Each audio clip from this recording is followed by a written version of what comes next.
সৰ্বভাৰতীয় পৰ্যায়ত প্ৰথম স্থান অফিচাৰ্ছ ট্ৰেইনিং একাডেমীত যোগ দিব ডিগবৈ মিনাৰভাই ভাৰতীয় সেনাৰ short service commission women NCC সাধাৰণ শাখাত সৰ্বভাৰতীয় পৰ্যায়ত প্ৰথম স্থান অধিকাৰ কৰিছে ডিগবৈ জাৰী মিনাৰ্ভা জৈশীয়ে তেওঁ অহা এপ্ৰিলৰ প্ৰথম সপ্তাহত তামিলনাডুৰ চেন্নাইত থকা অফিচাৰ্ছ ট্ৰেইনিং একাডেমীত যোগদান কৰিব ডিগবৈ মিলন নগৰ নিবাসী নাৰায়ণ জৈশী আৰু ৰঞ্জিতা দেৱী জৈশীৰ সুযোগ্য সন্তান মীৰনাভাই দিল্লী পাব্লিক স্কুল ডিগবৈ আৰু মথুৰাত স্কুলীয়া শিক্ষা সমাপ্ত কৰি দিল্লী বিশ্ববিদ্যালয়ৰ অন্তৰ্গত দয়াল সিং কলেজৰ পৰা স্নাতক তথা এনচিচিত চি চাৰ্টিফিকেট লৈ উত্তীৰ্ণ হৈছিল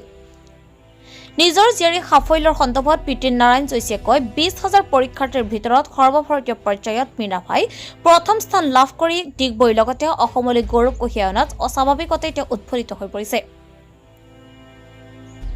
উল্লেখ্য যে পিতৃ নাৰায়ণ জৈশীও এজন ৰাষ্ট্ৰীয় এথলেটিক্স খেলুৱৈ নমস্কাৰ মোৰ নাম মিনাৰ্ভা জেশী হয় মই মিলন নগৰ ডিগবৈ আসাম পৰা হয় আৰু মই ডিপিএছ ডিগবৈত পঢ়া তাৰপিছত মই Delhi public school Mathura refinery পঢ়িলোঁ আৰু তাৰপিছত মই দিল্লী ইউনিভাৰ্চিটিত কলেজ কৰিলোঁ মোৰ কলেজ টাইমত মই এনচিচি জইন কৰিছোঁ আৰু that is how I gave my services selection board interview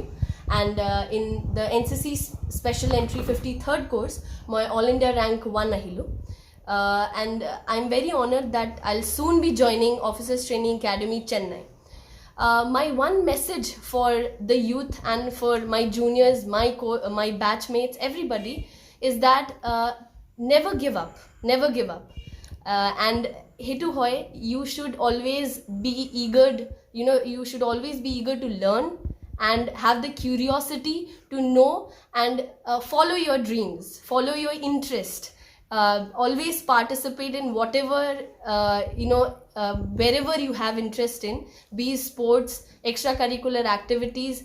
sob jagate part log and then you will realize what you are really interested in and be aware because internet is a major source and that helps you in.